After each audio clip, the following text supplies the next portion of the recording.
Good afternoon, boys and girls. It's Miss Salty. I miss you all very much. I wanted to read you a book today called Pete the Cat's World Tour. As you know, we missed our international festival last week, and I'm so sad about that, and I know you guys are too. But when we get back to school, hopefully we'll be able to still have it. So I thought we could go on a world tour with Pete the Cat today. He's one of your favorite characters. This book is written by James Dean. He does all the Pete the Cat books. So here we go on Pete the Cat's World Tour. Pete and his bandmates are going on a world tour. They are ready to rock. And there they are in the plane. The first stop is Mexico.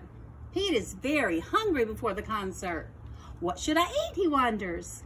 How about tacos, suggests Gus. Pete tries a taco filled with fish, salsa, and lettuce. Tangy, he says, and delicious. Gus eats one filled with nopals. That's a kind of cactus. And here's a picture of that cactus right there. Well, you know, in Mexico, they have a lot of cactus, don't they? Next, the band performs on a mountain in Peru. The view is awesome, says Pete, but it's chilly up here. Would you like a cup of Peruvian hot chocolate? Asks a fan. I would love some, says Pete. Everyone tries the hot chocolate and it warms them up. Peru is awesome. Peru is in South America, which is the continent just south of us. When the band arrives in Iceland, everyone is tired. That was a long flight, Pete says. We need to relax. Let's take a dip in the Blue Lagoon, suggests Octopus.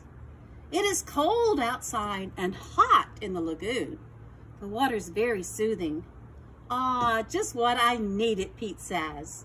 Now the band will be ready to rock out tomorrow. And we're going to leave the island of Iceland and go to France. In France, Pete wants something fancy. Should I have a baguette or an eclair, asks Pete. Try both, says the baker. Mercy, says Pete.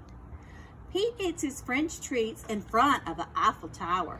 It's a beautiful sight, and there's the beautiful Eiffel Tower. The next show is in London. The band jumps on a red double-decker bus and explores the cool city. They see Big Ben. Look at the time. We've got to go to our next stop, says Grumpy Toad. Big Ben is a very famous tourist site in London, England. Next, the band performs with a cool local singer on the Great Wall of China. Afterward, they're starving. They eat dumplings with chopsticks. I bet all of you have eaten with chopsticks before. In India, the band performs in front of a palace. They jam for hours in the hot sun. I could use a refreshment, says Pete. He takes a sip of cold mango lassi. Yum, he says. Pete and his friends ride camels in Egypt. They rock out in front of the Great Pyramid. Do you think my drums will wake up the mummies, asks Gus.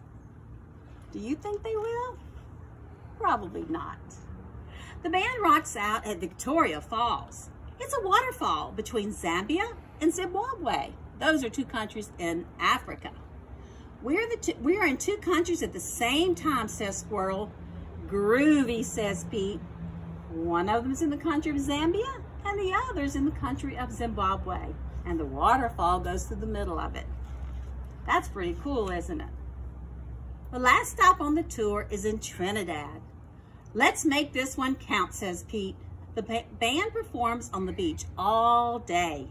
The crowd goes wild. That was an amazing show, says Pete. I can't wait to come back. Trinidad is a beautiful island, as you can tell. The worldwide tour is over, and it's time to go home. There's no place like home, Pete says. But the world is full of groovy things, and I can't wait to see them all. And I can't wait to see you guys again. I hope you're having a great afternoon and being really sweet for your mom and dad. I love you all very much. Bye.